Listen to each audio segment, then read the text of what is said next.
할렐루야. 하나님의 은혜가 이 시간 우리들 모두에게 임하기를 주의 이름으로 축원합니다. 우리 옆 사람은 서로 인사시킵시다. 은혜 많이 받읍시다. 인사하십시오. 말씀의 제목 한번 따라합시다. 우리는 하나님께 너무 과분한 사랑을 받고 있습니다. 믿음 되길 바랍니다. 의심스러워요? 과분한 사랑을 받고 있습니다. 그렇다 그러면 그렇게 믿어주면 좋겠어요. 네. 제가 고등학교 다닐 때에 같은 교회에 다니던 친구들이 단짝이 3명 있었습니다. 얼마나 중학교 때부터 3명이서 이렇게 잘 다녔는지 목사님도 그러시고 교회 권사님, 집사님도 삼총사라는 별명을 불러줬습니다. 그래서 한 명이 안 보이면 야, 삼총사 어디 갔냐? 뭐 이렇게 할 정도로 그렇게 친하게 지냈습니다. 그 집에 가서 이제 같이 놀기도 하고 뭐 공부도 하고 또 친구들 집에 가서 같이 먹기도 하고 자기도 하고 아무튼 그렇게 했습니다. 근데 이제 두 친구가 하나는 가정이 2남 2녀 중에 차남입니다. 그리고 한 친구는 1남 3녀입니다. 딸 셋에 아들 외아들입니다. 그러니까 뭐 지금은 뭐 많이 그런 게 없지만 그 당시만 하더라도 얘네들 같은 친구지만 집에서의 위치가 달라요. 위치가 다르다라고 하는 것은 보급품이 다르다는 거예요. 대우가 다르다는 거예요. 그리고 설상가상으로 이 그 외아들 이 친구는 공부를 정말 잘했어요. 나중에 얘가 서울대 법대 가고 사시 붙어 가지고 그 변호사하고 그런 친구입니다. 아주 똑똑한 친구입니다. 그 공부도 외아들스럽게 하는 거예요. 그게 얼마나 사랑스럽겠어. 근데 얘는 차남인데 공부도 차남스럽게 해.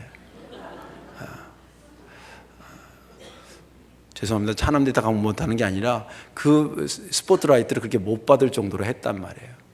그러니까 이제 벤쯤에 모르고 이 집에도 가고 저 집에도 막 이렇게 어울려 다녔는데 어느 순간에 보니까 이쪽 외아들 친구네 집으로 얘도 그렇고 나도 그렇고 자꾸 이쪽으로 하는 쏠림 현상이 나타나는 거예요.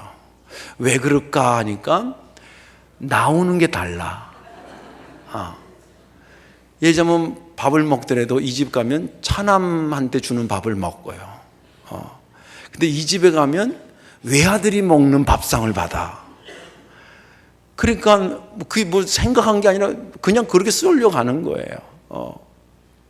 그리고 또 너무 감사하게 이 친구네 집은 방앗간 했는데 그 어머니가 당신 아들 외아들이 사랑스러우니까 저희들 가면 뭐 저희들 가서 뭐 민폐 끼치고 그러진 않지만 저희들 그렇게 반가워해 줬어요. 왔냐 그러고. 그리고 또 명절 때 가면 저희도 막 이게 왜 떡 이렇게 방망이로 막 떡 넣어주고 이렇게 빼고 가래떡 빼고 그런 거 아르바이트도 하고 뭐 아무튼 그렇게 잘 지냈는데 저희들 가면 반가워하시니까 솔직히 말해서 이 집보다 이 집 가는 게 훨씬 반가워 받아주시는 거예요. 그래서 자연스레로 이쪽으로 가는 거예요. 그래서 아주 혜택도 많고 사랑도 많이 받았습니다. 먼 시간이 지난 다음에 가만히 생각해 보니까 이 어머니한테 너무 고마운 거예요. 내가 이 집 아들이기를 하겠어. 피가 섞였어. 뭐 그 집 가서 내가 뭘 얼마나 도와줬겠어요. 그런데 이유가 딱 한 가지예요. 이 집 외아들을 그 어머니가 사랑하니까 그 외아들 덕분에 내가 과분한 사랑을 받았던 거예요. 아마 제 키가 여기까지 오는데 한 3cm는 그 어머니가 공헌해 주신 것 같아. 그리고 가만히 생각하니까 우리 역시 마찬가지예요. 우리 역시 부활하신 하나님 외아들 때문에 그분 때문에 우리가 과분한 사랑을 지금 받고 있구나 생각을 하면서 이 말씀이 은혜가 됐습니다. 오늘 본문에 있는 말씀은 지난 주일이 부활 주일이었잖아요. 그래서 그 말씀과 연결하려고 일부러 준비한 건 아닌데 전 그냥 성경을 읽다가 그게 은혜가 됐는데 이렇게 지난 주랑 연결이 되더라고요. 그래서 이걸 같이 공유하는 게 좋겠다. 그래서 지난주에 우리가 부활 때문에 큰 혜택들을 받았다 그랬잖아요. 영적인 소속이 달라졌어요. 그렇죠? 그래서 주님의 것이 됐다. 그래서 영적인 신분과 소속이 달라지는 혜택을 받고 또 영적인 상태가 바뀌는 혜택을 받았다. 죄의 상태에서 의인이 되는 그런 거. 그 다음에 삶의 목적이 달라지고 삶의 방향과 방법이 달라지는 큰 은혜를 입었다. 그런 말씀을 여러분들께 드렸을 겁니다. 사실 이것만 해도 어마어마한 걸 받은 거지요. 근데 오늘 본문은 그렇게 엄청난 걸 받은 것에 대한 이 혜택에 대한 시간성의 문제를 다루고 있습니다. 이 시간성의 문제를 다룬다는 것은 뭐냐면 그렇게 엄청나게 받은 그 은혜의 혜택이 언제까지 유효하냐는 거예요. 혹시 중간에 끝나는 건 아니냐, 누구에 의해서 그것이 무효화되는 것은 아니냐라고 하는 것이 초대교회 사람들에게 질문으로 떠올랐던 거예요. 거기에 바울이 성령의 감동으로 대답하기를 절대 중단되지 않습니다. 주님이 주신 이 큰 혜택은 영원히 유효합니다. 누구도 이것을 막을 자라든지 끊을 자라든지 갈라낼 자가 없습니다. 라고 정확하게 답변해 준 것이 본문의 말씀이에요. 근데 왜 이 시간성에 대한 질문이 나오냐면, 다시 말해서 이 은혜가 지속될 것인가, 또 혹시 중간에 중단되는 것은 아닐까, 누구에 의해서 막혀지는 건 아닐까, 이런 질문이 나왔던 배경을 이해하시면 쉽게 이해가 될 거예요. 당시 초대교회 교인들이 이제 은혜 받고 예수님 믿었는데 그렇지 막연한 기대감이 있었습니다. 어떤 기대감이 있었냐면 주님께서 다시 오신다 그랬거든요. 그래서 임박한 종말론이라고 그렇게 말해요. 시한부가 아니라 임박한 종말론이 초대교회 때 초장에 좀 있었습니다. 그래서 주님이 다시 재림하면 일단은 정치적으로 하나님의 나라가 완성될 것이다.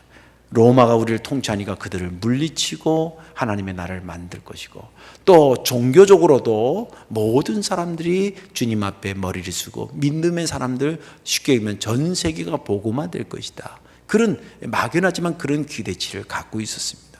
그런데 현실은 달랐습니다. 예수 믿는다고 하는데 막 옆에서 죽인다 그러는데 여기저기 쫓겨다니죠. 실제 죽었다는, 순교했다는 보고도 듣지요. 그러니까 갈등이 생기는 거예요.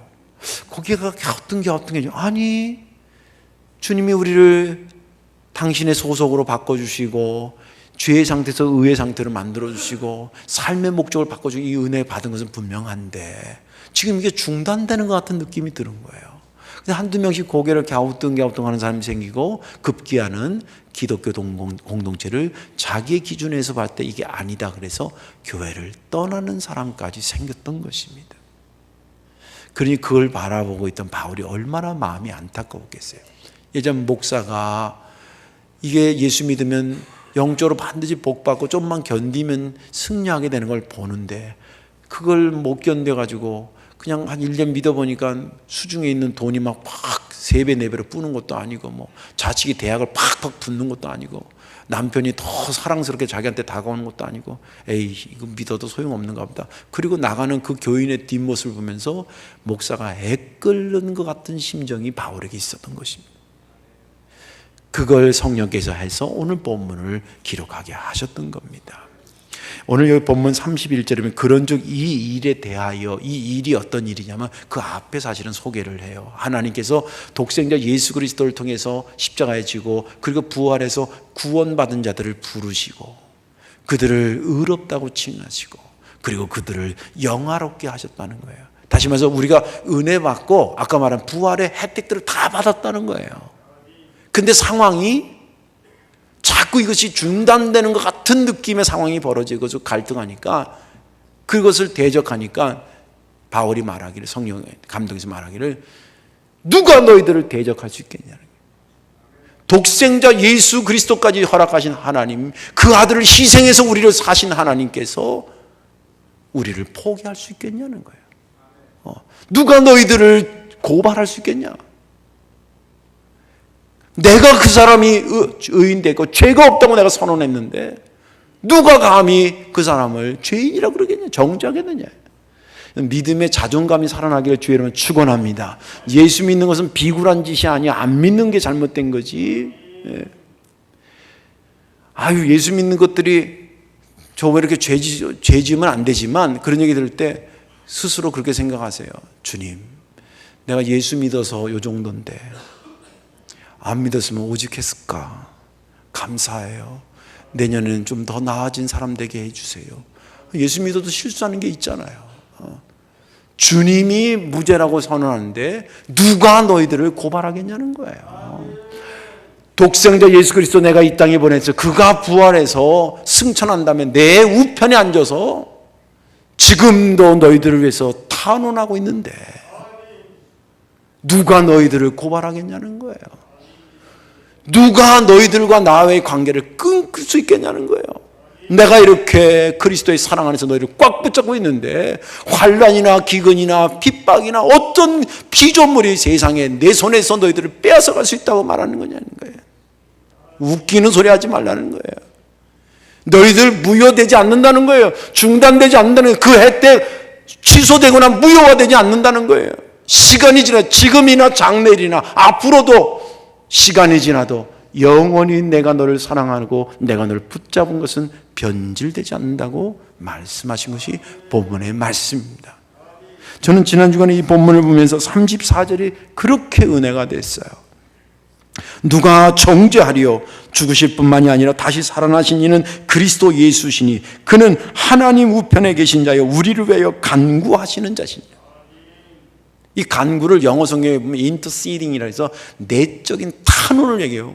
저 사람 정말 살려야 된다는 것이 속에서부터 우러나와서 아뢰는 것을 탄원한다 그래요. 예수님이 그런 게 우리가 부족한 것을 보면서 아버지요 저를 한 번 더 용서해 주옵소서. 그리고 이게 과거에 그렇게 탄원했다는 게 아니라 앞으로 탄원하겠다는 게 아니라 영어적인 진행형으로 되어 있어요. 지금 탄원하고 계시는 거예요. 이 시간에도 여러분들이 은혜 받기를 위해서 주님께서 하나님 보좌 우편에서 나를 위해서 기도하고 간구하신 줄로 믿으시기 바랍니다. 그런 거예요. 그 말씀이 은혜가 되는 거예요. 부활해서 우리에게 혜택 주신 것만 해도 감사한데 그 혜택이 계속적으로 누구도 막을 수 없고 끊을 수 없는 상태에서 고발할 수 없는 상태에서 지속되고 있다라고 하는 말씀이 제게 은혜가 되면서 얼마나 힘이 생기고 막 눈물이 글썽거리더라고요. 오늘 말씀에 여러분들 은혜 받으시고 이거 분명히 아십시오. 나보다 주님이 내게 주시는 사랑이 과분하구나. 내가 주님께 반응하는 반응보다 비교할 수 없을 정도로 그리스도 안에서 내게 쏟아부으시는 하나님의 은혜가 과분하구나. 다시 한번 여러분들이 영적으로 큰 자존감이 생기기를 주의 이름으로 축원합니다. 그렇다고 한다면 예수 그리스도의 부활 이후에 우리가 받고 있는 하나님의 사랑이 왜 과분한 것인가? 그 첫째는 공급해 주시는 은혜의 양이 엄청나기 때문에 그렇습니다. 공급해 주시는 은혜의 양이 엄청나다 이 말이에요. 32절에 자기 아들을 아끼지 아니하시고 우리 모든 사람들을 위하여 내주시니가 어찌 그 아들과 함께 모든 것을 우리에게 주시지 아니하겠느냐. 이 말씀을 자세히 보면요, 여기서 하나님께서 우리에게 쏟아부으시는 은혜의 양이 엄청나다라고 하는 것을 밝혀주는 근거가 되는 단어가 두 개 나와요. 하나는 아들이라고 하는 것과 그 다음에 모든 것이라고 하는 두 단어입니다.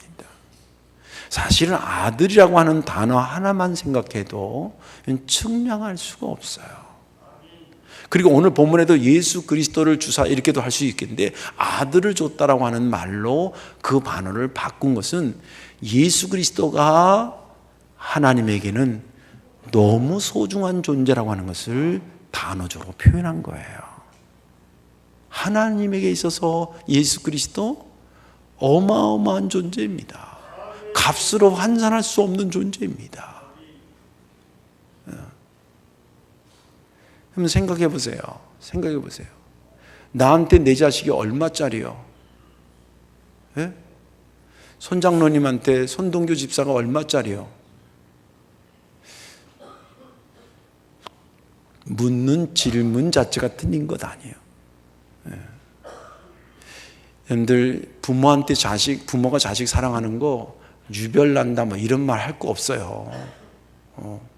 다 이해해. 또 이해해 줘야 돼. 제가 이것을 이제 깨달은 것 중에 어떤 것이 있었냐면 이런 것이 있었어요.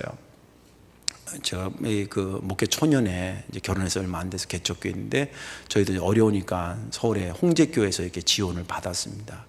근데 그 홍제교회에서 어떤 행사를 했냐면 자기네 교회 후원하는 교회들이 한 몇십 개 됐는데 우리 교회도 앞으로는 좀 그런 것도 하면 참 좋겠어요. 얼마나 힘들겠나, 여행이나 제대로 다녔겠나. 그러면서 서울로 불러가지고 2박 3일 동안 교회 차에다 다 이렇게 해가지고 여행하면서 유적지도 가고 종교 어떤 그런 것도 가고 그리고 밥도 사주고 재워주고 그래서 2박 3일 동안 위로회를 해준 거예요.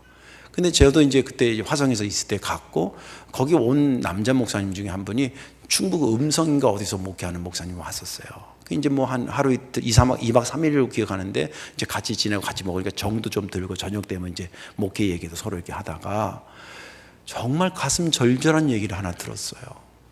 이분이 결혼해가지고 얼마 안 돼가지고 음성에 이제 교회를 처음 가가지고 불과 얼마 안 됐을 때랍니다. 근데 사모님 바로 임신을 했어요. 근데 이 목사님이 이제 뭐 지방 무슨 세미나 있어가지고 2박 3일인가 언제 이제 나갔다 와야 될 그 기회가 돼서 시골이지만 이제 뭐 갔다는 거예요. 근데 여러분 시골집 아시죠? 문 열면 마당, 마당에서 문 열면 안방. 기억나세요? 모르시는구나. 문 열면 마당, 마당에서 문 열면 안방 이런 집 있어요. 거의 시골집이 그랬어요. 근데 거기 사택이 이렇게 하고 왜 문고리는 이렇게 동그란 거 해가지고 숟가락 꽂아가지고 이렇게 막는 거 그런 집이건데 이 동네에 그 시골 동네에 그 지금은 안 그러지 모르지만 그 당시에 그 꼭 추리닝 바람에 쓰레빠 끌고 다니는 동네 건달 같은 애들 한 서너 명 몰려다니는 애들 이런 동네 애들 있는 애들이 있어요. 내가 정성 갔을 때도 그런 애들이 있었어요. 어떤 목사님이 동네 가면 걔네들을 먼저 딱 잡아야 된다는 거예요. 그렇지 않으면 얘네들 해코지라고 막 그런다는 거예요. 근데 이제 얘네들이 동네에서 목사님이 어디 간 거가 동네가 뭐 100호도 안 되니까 다 알아. 누가 어디 마을 갔다 마실 갔다 뭐 2박 3일 어디 갔다 다 아는 거예요. 광고 안 해도. 근데 목사님 간 걸 알고 사모님 놀리키려고 교인들이 아닙니다. 근데 놀리킨다는 게 그냥 약간 이게 놀리키는 게 아니라 군기 잡는 거예요. 말하자면 우리 동네 왔는데 한번 군기 잡는 식으로 밤에 술 좀 걸치고 가가지고 문을 갖다 여는 거예요. 그 사모님 안에서 혼자 있는데 누구냐 그러니까 우리 뭐 아무개입니다. 뭐 문 열어주세요. 그러니까 뭘 열어주겠어요?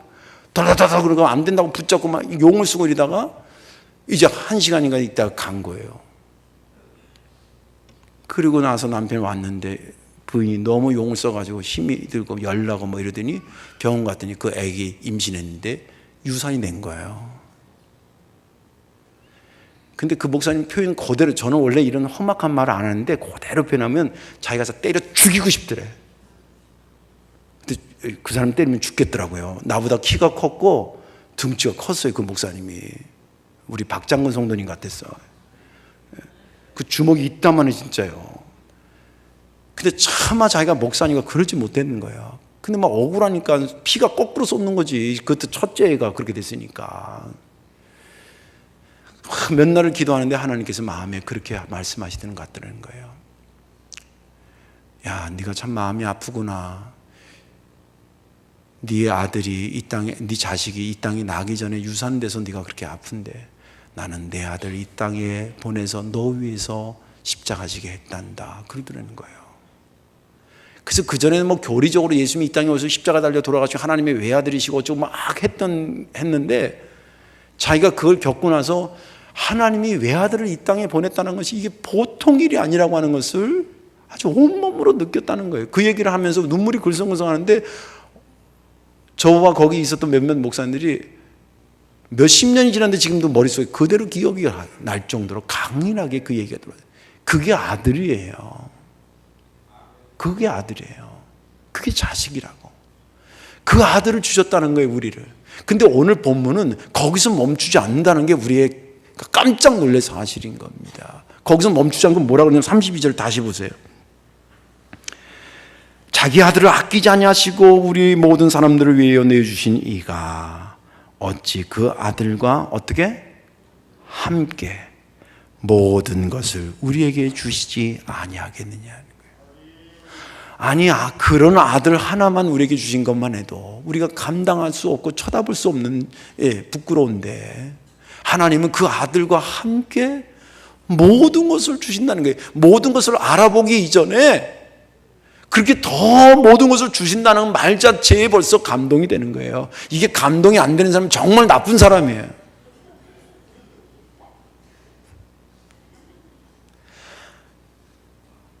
아들까지 주시고 세상에 그걸로 끝나지 않고 그 아들과 함께 모든 것을 주신다고 얘기를 듣는데, 주실까? 이러고 있으면 아주 그냥 입을 좀 이렇게 재봉틀로 좀 만져줘야 돼. 이게 보통 엄청난 말이 아닌 거예요. 그 모든 것이 뭘까? 오늘 본문에 보니까 이 기독교 공동체, 다시 말해서 부활의 혜택을 받은 사람을 공격하는 단어가 3개가 나와요. 하나는 31절에 대적이라는 거예요. 아주 대놓고 적대시하는 걸 대적이라 그러잖아요. 대적하는 것이 나와요. 그 다음에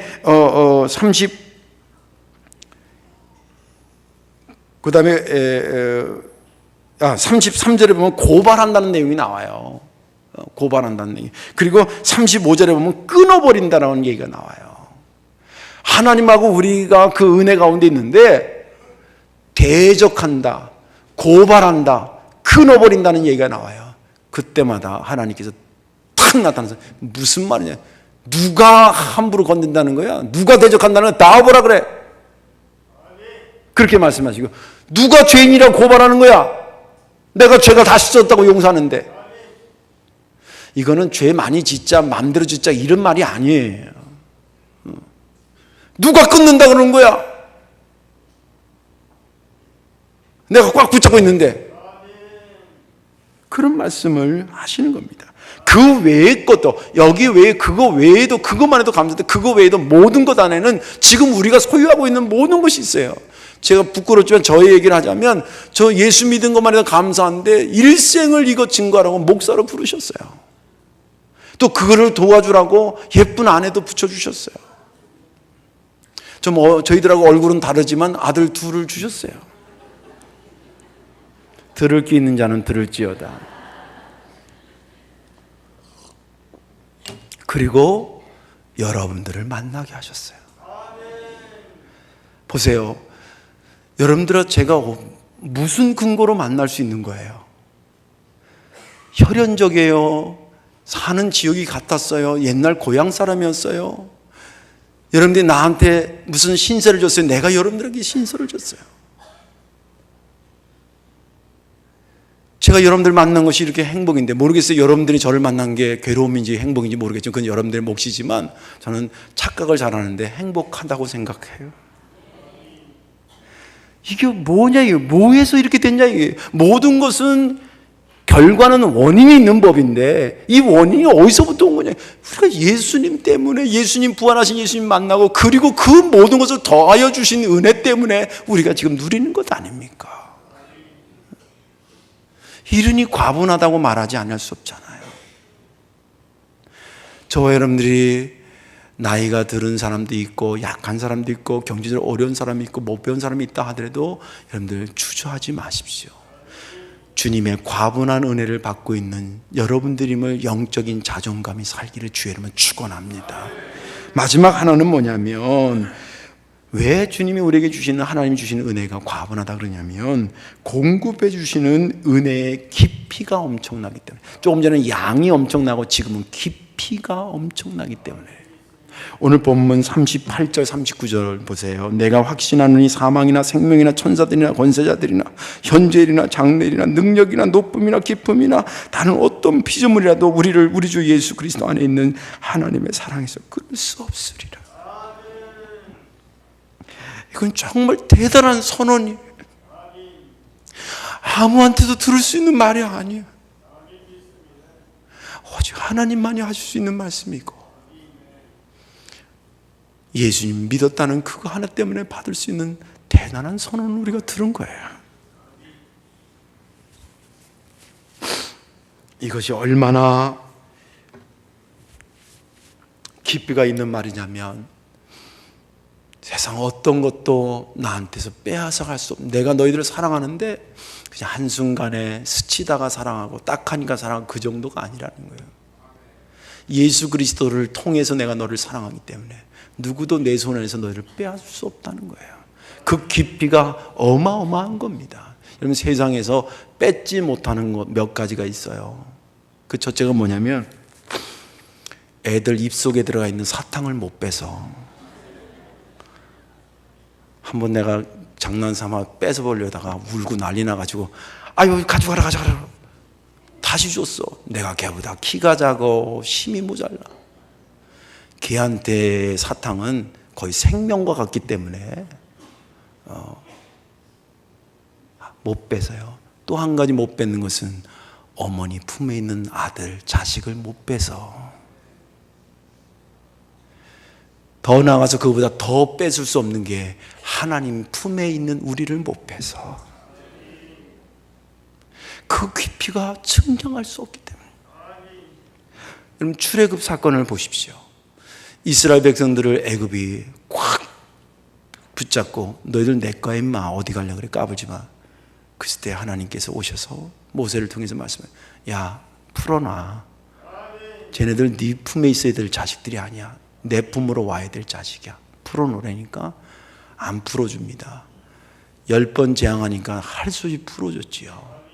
그리고 주님께서 모세를 통해서 그를 끌어안고 끄집어내옵니다. 홍해가 그들을 막을 수 없었고, 물이 없는 살 수 없는 광야가 하나님의 사랑에서부터 이스라엘 백성들을 빼앗을 수가 없었습니다. 가나안에 7 부족이 있었지만 그들 부족도 하나님의 붙잡는 이스라엘 백성들을 빼앗을 수가 없었습니다. 이것이 신약적으로 보면 그리스도 안에 있는 우리를 누구도 해칠 수 없고 그 품에서 빼앗을 수 없는 말씀으로 바꿔서 볼 수 있는 것입니다. 하나님의 사랑이 엄청나다라고 하는 것은 능력적인 측면에서 볼 수도 있고, 사랑적인 측면에서도, 또 기독론적인 측면에서도 볼 수가 있습니다. 능력적인 측면에서 본다고 하는 것은 그 깊이가 얼마나 큰지, 하나님의 우리를 붙잡고 있는 하나님의 손을 꺾을 능력이 있는 사람이 없다 이 말. 또 사랑적인 측면에서는 내가 내 아들의 목숨을 걸고 건져냈는데 내가 포기하겠냐는 거예요. 내 아들의 피가 존귀해서라도 내가 너희들을 포기할 수 없다는 거 아닙니까? 또 기독론적이라는 것은 뭐냐면, 아까도 얘기했지만 예수님이 옆에서 하나님 보좌 우편에서 아버지요, 성도교를 도와주세요. 아버지요, 부족하지만 최영석 목사를 좀 도와주소서. 그렇게 간구하시고 탄원하신다는 거예요. 그러니 이 탄원을 하나님 무시하시겠냐는 거예요. 이런 깊이가 있는 사랑과 은혜를 우리가 누구한테 받겠습니까? 내 남편인들 이렇게 나를 사랑할 수 있겠습니까? 내 아내인들 나에게 그렇게 하겠습니까? 이제 말씀을 정리합니다. 예수님께서 우리를 위해서 십자가에 달려 돌아가시고 부활하시고 구원을 완성하신 다음에 우리에게 주신 혜택이 한두 개가 아니에요. 그것은 엄청난 것인데 일회성이 아니란다. 그 기간은 유효하고 영원하고 누구도 막을 수 없는 내가 너희들을 향한 사랑이요 은혜란다. 이것으로 세상을 이겨라. 오늘 본문에도 있지만 37절, 그러나 이 모든 일에 우리를 사랑하시는 이로 말미암아 우리가 넉넉히 이기느니라. 과분한 사랑으로 승리하여서 승리의 그 자리에서 함께 만나기를 주의 이름으로 축원합니다. 기도하겠습니다. 자비하신 아버지,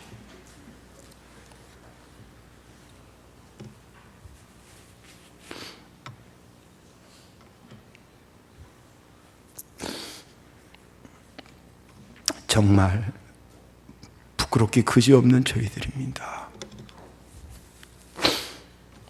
과분한 사랑을 그리스도 안에서 우리에게 쏟아주시고, 어떤 대적이 나타나고 어떤 날카로운 고발이 들어오고 어떤 힘으로 하나님과 우리를 갈라놓으려고 해도 대적도 막아주시고 고발도 무산시키시고 끊으려고 하는 그 손을 오히려 꺾으시는 주여, 우리가 그런 사랑을 받을 수 있는 자격이 있으면서 받으면 덜 미안할 텐데 말씀을 전하면서도 계속 부끄러운 마음에, 또 말씀을 들으면서도 계속 부끄러운 마음에 주의 말씀이요 진리니까 전하고 들었습니다. 이 말씀 힘입어 세상을 이겨나가겠습니다. 도와주시옵소서. 예수님의 이름으로 축복하며 기도하옵나이다. 아멘.